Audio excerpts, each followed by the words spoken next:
Good morning all of you. आप लोग बढ़िया होंगे और मेहनत करते होंगे। चलिए अब चलेंगे सेकेंड ऑर्डर रिएक्शन का व्यंजक। सेकेंड ऑर्डर रिएक्शन का व्यंजक हम लोग अब निकालेंगे। द्वितीय कोटि अभिक्रिया का व्यंजक, यानी उसको आप कह सकते हैं द्वितीय कोटि अभिक्रिया की बलगतिकी, kinetics of second order reaction.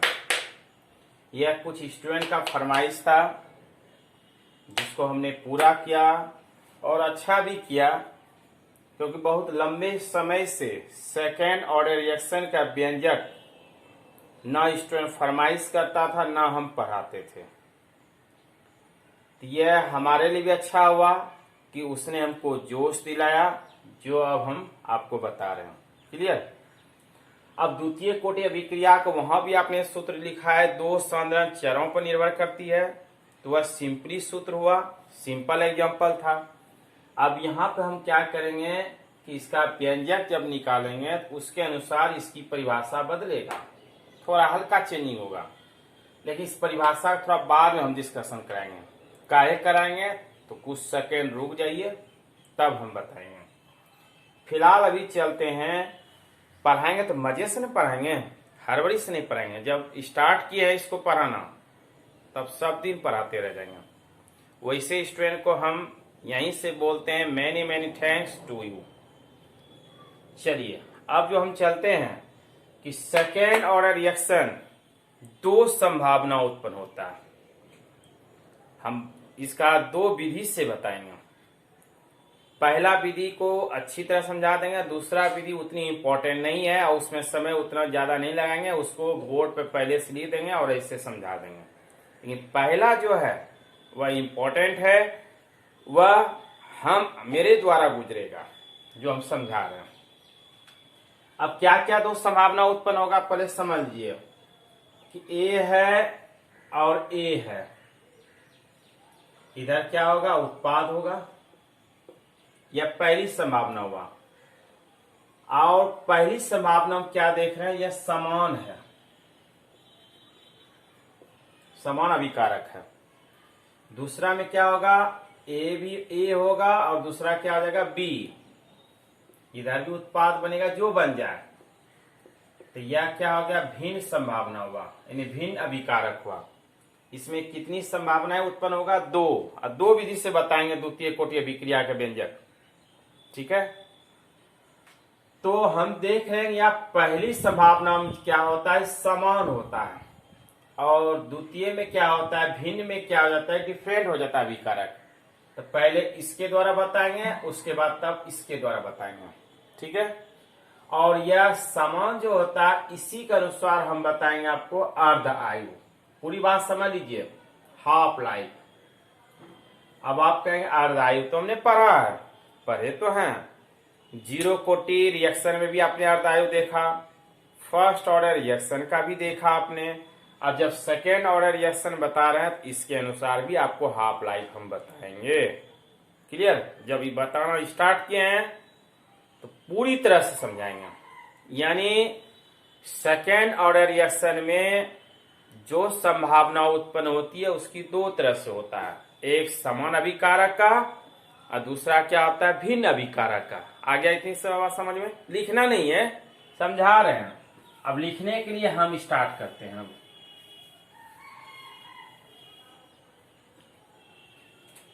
माना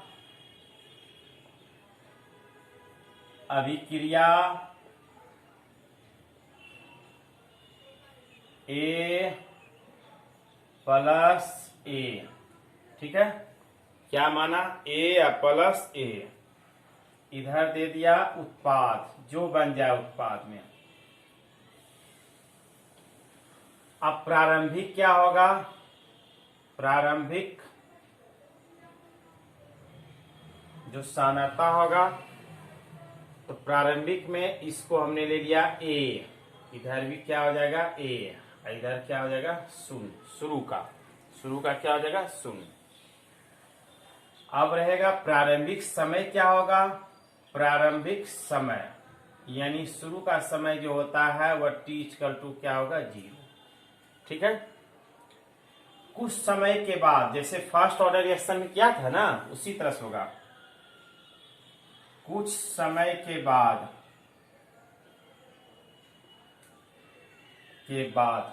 ठीक है, तो कुछ समय के बाद क्या होगा, अभिकारक की सांद्रता x हो जाएगा, इसमें भी x हो जाएगा और उत्पाद भी हो जाएगा x। तो क्या हुआ, शेष क्या बचा, शेष a माइनस एक्स। समझ लीजिए पूरी बात को, इसमें भी क्या हुआ समान है तो a माइनस एक्स और यहां पे क्या हो जाएगा x। एक बार पुनः समझाते हैं। अभिक्रिया तो समान है, समान संभावना व्यक्त कर रहे हैं, a प्लस ए, उधर उत्पाद प्रारंभिक सांद्रता जो होगा, प्रारंभिक जो होगा उसका a, इसके लिए भी होगा और शुरू में उत्पाद, शुरू में तो उत्पाद निर्माण नहीं है ना, होगा 0। अब कुछ समय के बाद जो अभिकारक की सांद्रता हो जाएगा वह x और उत्पाद का भी हो जाएगा x। तो शेष समय क्या होगा, तो a माइनस एक्स और उत्पाद का x हो गया। यहां तक क्लियर हो गया।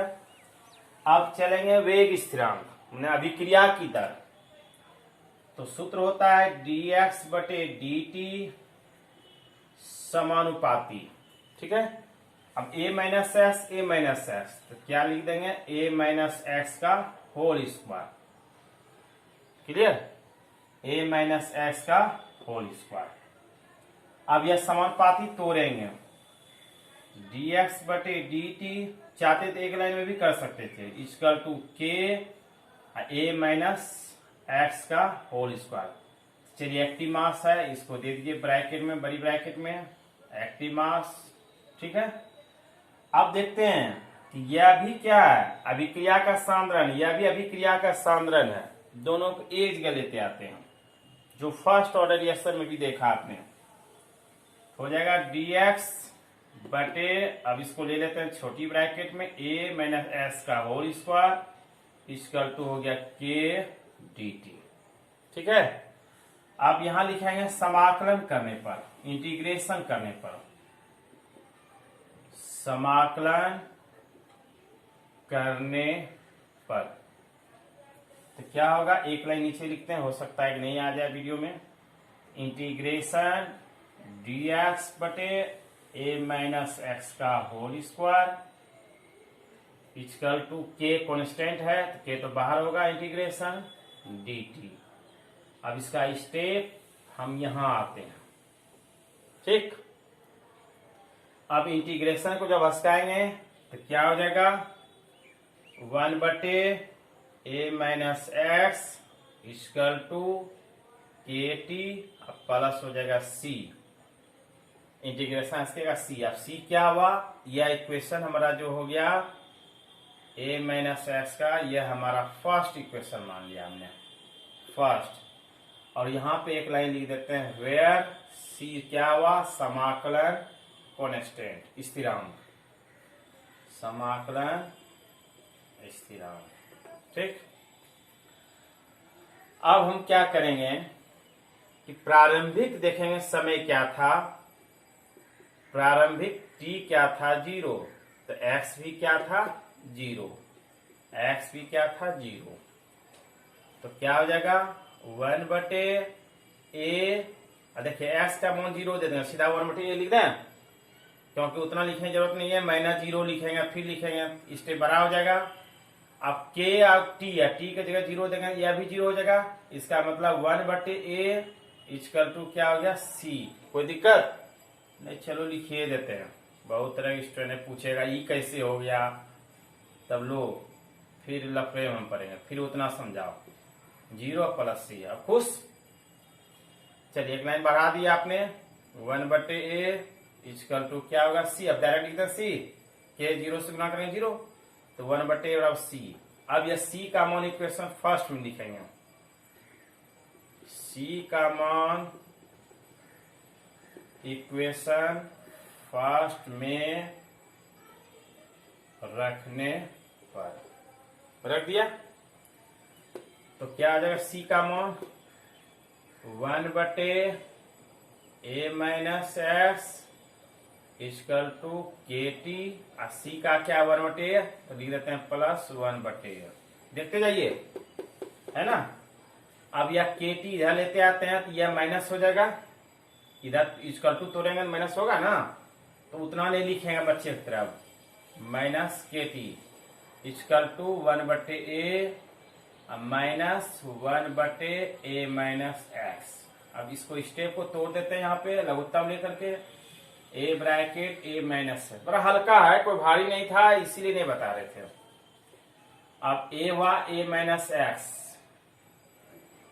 अब माइनस क्या हो जाएगा ए, अब ए खत्म, अब यह भी माइनस हो गया, यह भी माइनस है। चलिए इसको समझ आइए कि यह माइनस माइनस क्या हो जाएगा प्लस, तो डायरेक्ट हम क्या करते हैं के निकाल देते हैं, क्या हो जाएगा यहां से 1/t इंटू क्या बचा x बटे A bracket A minus x, हो गया।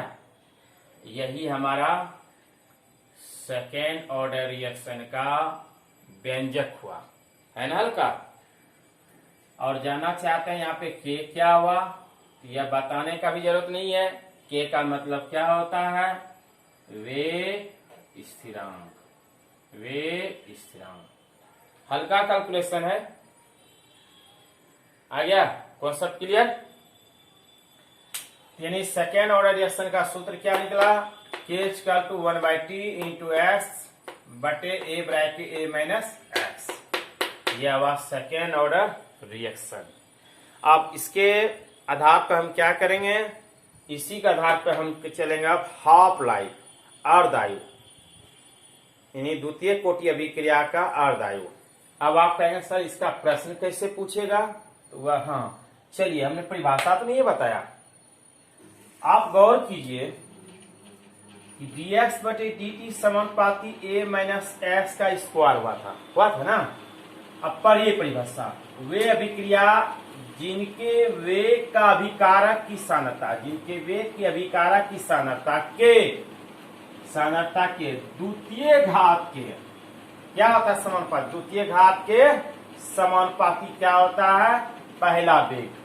आया परिभाषा, वे अभिक्रिया जिनके वेग का अभिकारक की सान्द्रता, जिनके वेग की अभिकारक की सान्द्रता द्वितीय घात के समानुपाती होता है, उसे सेकेंड ऑर्डर रिएक्शन कहते हैं। क्लियर हो गया। इसीलिए हमने पहले परिभाषा को डिफाइन नहीं किया, आज जब लिखेंगे तो पहले परिभाषा लिखेंगे, तब इसके बाद एक्सप्लेनेशन चलेगा। और बाकी तो हमने कुछ नहीं छोड़ा, सब समझा दिया आपको। यह हो गया, यह इक्वेशन याद रखेंगे, इसी के आधार पर क्या चलेगा हाफ लाइफ। ठीक है, थैंक यू, धन्यवाद, वंदे मातरम।